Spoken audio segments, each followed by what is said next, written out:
Welcome to Technically Zen, a GovCIO media and research podcast where chaos meets clarity. Take a breath, lean in, and let's find your Zen. Welcome, everyone, to the first episode of Technically Zen with the Chaos Guru. I'm Jojo D, the Chaos Guru. So happy to have all of you join today with our very special first guest, Ty, the AI alchemist. Ty, welcome to our show. Hey, thank you so much. I'm really appreciative of this opportunity. Before we dive in, I just want to say how honored I am to be the first guest on Technically Zen with GovCIO partnership. Jojo D, launching something new takes vision, courage, and it says a lot about your leadership. That you're starting this conversation off by centering cyber wellness, clarity, and the human in technology. Well, thank you, Ty. That was great. We'd love to have you on the show. I know you have a lot to offer our audience, so I'm super excited. Let's just jump right in. Right. So you are known as the AI alchemist. I know there's a lot that went behind that. I've known you well personally for several years now, and you're such a great leader in all the spaces that you've led in, not just in cyber and technology. Can you tell our audience a little bit about how you came up with the AI alchemist? And I know there's a personal wellness story that goes behind that, which I'm sure will be amazing if you can share that story. Sure, absolutely. I'm really glad that you asked that question because the moment that reshaped how I lead, it didn't start in a SOC. It didn't start in an incident room. It started with my health, or shall I say, a a near fatal health disruption. I have Crohn's disease, and without oversimplifying things, it can be thought of as a form of internal disruption, a disruptive signal that negatively impacts the whole system, that system being the body, the whole system's behavior and performance over time until it reaches a breaking point. And essentially, that was my story. I had a pretty severe case. It wasn't managed or it was undermanaged. It resulted in me being hospitalized for months, and honestly, it was rather bleak. It was a frightening time for me. And in the cyber environments, unmanaged internal stresses can quietly weaken performance long before external threats ever succeed.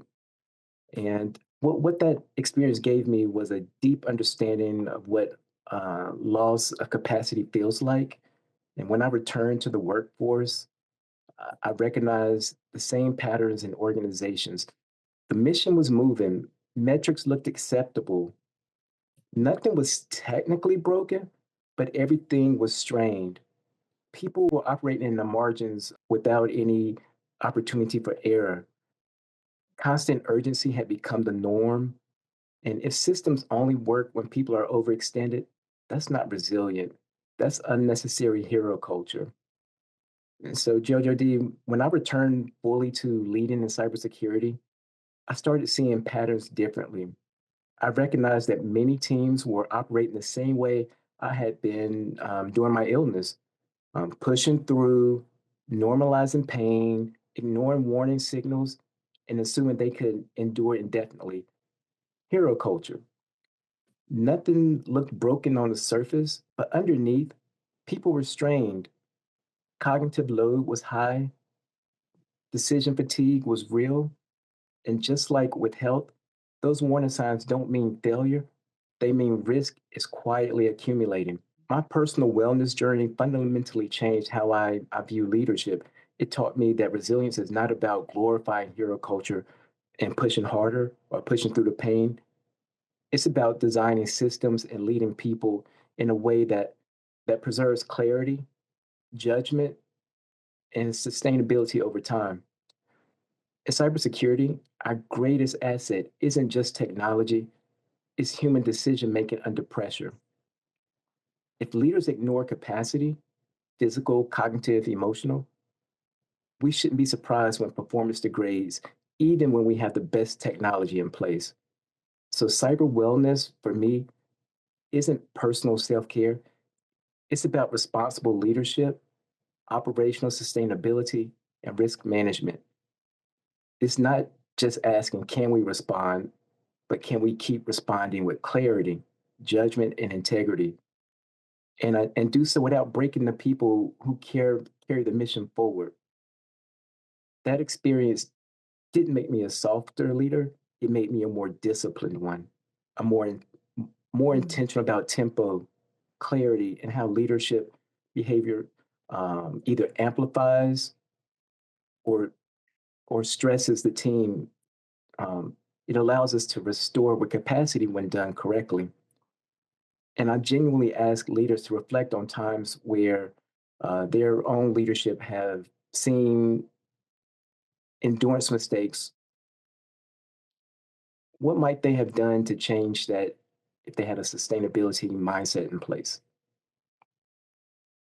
Wow. Well, thank you so much for telling us that story. I really appreciate you putting yourself out there in this psychologically safe space. I do encourage all of our guests to tell their stories authentically Mhm. because your story could change the world. Somebody else could be facing which you had or something similar. So thank you for being courageous enough to put yourself out there. Let's segue into going further into your wellness journey and how you brought that to the cybersecurity world. I know you've talked a lot about mindfulness and self-regulation and just being present, like you just said, being present as a leader, no matter what Mhm. you're going through, for yourself and for your teams. How would you translate what many people see as a personal wellness story into being a strategic, having a strategic advantage in cyber leadership? Yeah, yeah, absolutely. Great question. At some point, I stopped thinking about wellness as personal and started thinking about it as operational. In cybersecurity, clarity is currency. Presence and self regulation directly affect how decisions are made under pressure.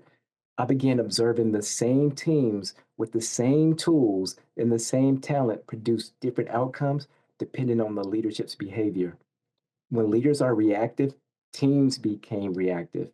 When leaders were grounded, teams regained cognitive bandwidth. That's when wellness stopped being soft and it became strategic. Stress narrows attention, fatigue shortens decision horizons, unregulated urgency reduces bandwidth and capacity. All of this increases risk. Even when technical controls are strong and performing well, it increases risk. Cyber wellness reframes leadership as stewardship of attention and judgment. It's about ensuring the team can think clearly at mission speed, consistently, not just during a crisis, but consistently. Cyber Hmm. wellness became strategic the moment I realized clarity is a force multiplier. Cyber wellness ensures teams can think clearly at mission speed, and that's what I've really been championing. I want to just take a second and challenge your listeners. I love challenging them. Challenge your listeners to think about an instance where they've seen leadership presence change outcomes, even when the tools stayed the same. Hmm. Great question for our audience members, and I'd be thrilled to see their feedback and their comments as we post this video. But you've talked a lot about how you have used your personal journeys, and I know when you and I speak on whenever there's a major cyber crisis, you've always told me, never let a good crisis Yeah. go to waste. And I've noticed that you didn't let your personal wellness crisis go to waste either. You've brought those skills to the table and even into the cybersecurity field. So, as you alluded to a little earlier, we're constantly in a state of stress and chaos in the world of cybersecurity with all these alerts and breaches and technical failures or something or other goes down. And the cyber team is always the first on the line to try to see if it's a cyber issue or is an operational issue. And a lot of times, we go unnoticed. When nothing is happening, usually the cyber team is the last to be looked at. So Mhm. in that kind of environment, how are you able to show that the human, you talked about humans being the strength of the organization. How have you worked with your organizations to really empower humans, especially in the cybersecurity world?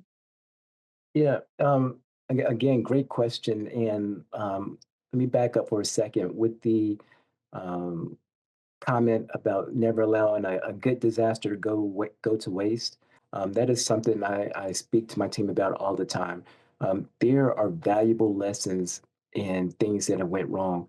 Um, and if we can have those moments to sit back, talk about what they were, and take corrective action so we don't repeat them, then then there's some advantage to them. We become stronger, smarter, more resilient. Um, and the other thing I wanted to touch on was um, how we address or avoid burnout and threat fatigue, um, and the impact that it has with the human firewall. Um, so when leaders ignore their internal states, the system absorbs that cost. It rarely shows up as a collapse. It shows up more frequently as silence. Your meetings get quieter, fewer questions get asked. Your staff, they begin to default to compliance instead of curiosity. And I intentionally use the word curiosity because curiosity brings out innovation and innovative solutions. And that's exactly what we are seeking in the cyberspace. Um, Threat fatigue, it dulls pattern recognition. Chronic stress narrows attention. Over time, people stop raising concerns or stop raising their hands, not because they don't care, but because it feels safer to stay quiet. Cyber defense depends on humans noticing what doesn't quite feel right or fit right. Cyber wellness strengthens the human firewall by preserving attention, trust, and psychological safety of the team. So people speak up before weak signals due to burnout or fatigue become incidents. I am going to harp a little bit further into the never let a crisis go to waste, because Mhm. you what you've essentially proven is alchemy. No wonder you call yourself the AI alchemist, because you don't look at things in a negative manner. You look Mhm. at things as this happened. Now, what can we do with it and learn from it and grow from it? Can you go back to the first question, where how did the term or your new role, your name, the AI alchemist, come about? And how did that transform into your wellness practice and into cyber? I know you have a wellness practice that you've told me about before, with breath work or reflection or just being still in a moment of crisis. So can you go back to speaking to a little bit about how the AI alchemist came about being, and then also how are you able to navigate all this chaos in a cyber crisis, and lead with clarity when that's when it really matters the most? Yeah, absolutely. So, it's a little funny. I didn't go out looking for, hey, I want to be the AI alchemist. Um, I think we kind of found each other. So for me, it was about bringing all of the best parts of things to get alchemy, bringing things together to get a new outcome. It was about bringing the best parts of things together, the best parts of leadership, the best parts of technology, the best parts of the people, the staff, um, the best parts of opportunities. Those moments that others might call negative, um, I reframe them mentally as opportunities, opportunities for us to do something new, something greater, better, faster, smarter. And I truly believe that AI is it's a force multiplier. It's an accelerant to help us do those things smarter, faster, better, um, with guardrails. But it all came together in that capacity. Um, if you don't mind, I want to tell you about one high pressure cyber situation um, that the most impactful action wasn't a technical solution. It was a self regulation solution. Um, Mm. and so for me, I slowed my breathing, summarized what we actually knew in that moment, and was able to make the next decision, take that next step. And my team and I, we methodically went through that particular crisis, not by being overwhelmed. We stopped, we paused, and really addressed what we knew step by step. That pause, Jojo D, that pause reset the room. The noise dropped, better questions emerged from everyone. Leaders don't calm chaos by solving everything. They calm chaos by stabilizing the environment so others can think. That's alchemy, transforming chaos into clarity through presence. Once again, I want to ask your listeners, what small action has helped them reset the tone during a high pressure moment? Wow. So how do you think your team felt when you're all trying to go at it at this solving this crisis, cyber crisis, and you're telling the team like just let's just take a moment and relax and breathe? Did they think you were crazy? So it isn't quite worded so nonchalantly of, hey, let's just take a moment and relax. We all know that there's a high stakes moment. We all know that there is something of urgency. In those moments of calm, we've talked about, hey, so we're going to slow down. We're going to deliberately take our time and figure out what's going on. I cannot have situations and scenarios where staff are chronically burned out, chronically fatigued. Um, you have to pull over and regroup. I think you've used the analogy with me before about NASCAR race car drivers. They can't keep going around the track as fast as they can forever and ever. They have to pull over, get a pit stop, regroup in order for them to continue to run optimally. And like that analogy is so powerful; it stuck with me. Yeah.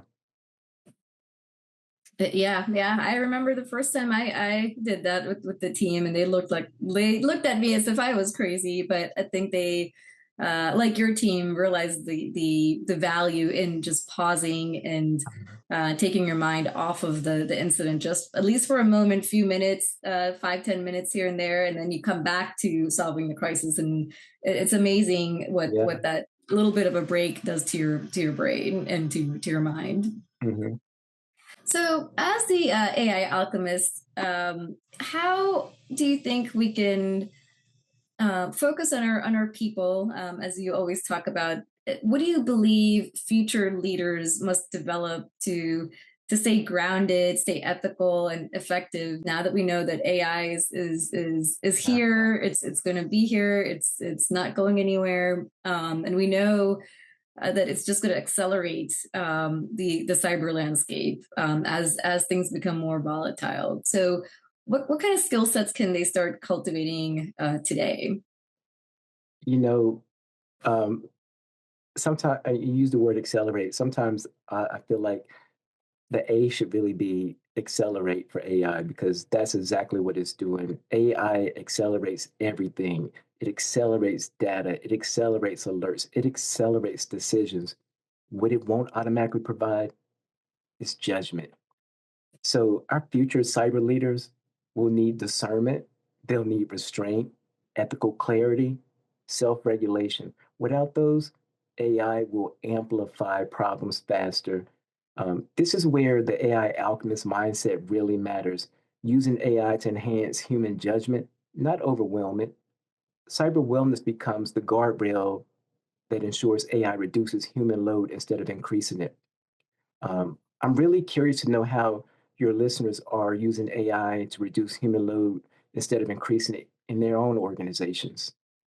Yeah, I would be curious too. I know I personally have used AI in different ways. In some ways, it just saves a lot of time for things Hmm. I'm really not great at doing. I really shouldn't be doing, and if AI can help me with that. But I've also found that it always does take a human, somewhere in the loop, on the loop, around the loop, somewhere Yeah. in the vicinity of the loop to look at the output that AI is producing, because we still can't just take its word for it and go from there. Um, but with that, we're down to the last question of the day. I always Okay. like to leave our audience with a little nugget that they can take back and apply to their daily lives. Hmm. So with that, Ty, our AI alchemist, what is one wellness tool that you can leave our audience with today to stay technically zen in the chaos? Well, I have a tool that I like to call PBS. It is not public broadcasting service, although I love PBS, but rather it is pause, breathe, and summarize. I hinted at it a little earlier, but pause in the moment. That's not indecision. That is intentional. Breathe for a second. Slow your breathing. Um, military, elite athletes, etc., they leverage breathing exercises and breathing techniques so they can perform at peak levels. Um, and summarize what you know, act, respond factually, not emotionally. So pausing, breathing, and summarizing what you know so that you can make the best decision. Um, you know, calm is not passive, it's leadership's superpower. When done correctly, leaders' nervous systems become part of the system. I challenge you to try this once this week. See what changes you might observe. I would be curious to hear how your listeners stay grounded when pressure is high. What tactics and techniques do they use? Wow, PBS. I always love a good name for a tool, and it's so easy to remember. I will be sure to use it and get back Everybody to you on loves how that's PBS. going. Yeah. PBS, perfect. Well, thank you so much, Ty. This is such a great episode. So many great hints and great tips that you provided our audience, and feedback that we'd like to hear back from all of you. So thank you so much. Really appreciate your time. And for everyone out there, this episode will be posted on the GovCIO website, and all of Ty's information and where to reach him will also be there. So thank you so much. Looking forward to seeing all of you in the next episode at Hey, Technically Yo Zen. D, thank you again for trusting me as your first guest on Technically Zen. Um, the fact that you're launching this podcast and with your new collaboration, um, with the conversation about cyber wellness, leadership, and humans in the technology, it tells me this is exactly the kind of space leaders need right now. So, um, applause to you and kudos. Thank you so much. Technically Zen is a GovCIO media and research podcast hosted by me, Jojo D, a technology and cyber executive, author, coach, wellness expert, dance director, and mom of 3, exploring the human side of technology, leadership, and wellness in an increasingly complex world. To explore my books, coaching, speaking, and advisory work, please visit jyotidugar.com. For more episodes, please visit govciomedia.com. And remember, there is wisdom in the chaos. Let the chaos teach you. Lead with presence. And until next time, stay technically zen.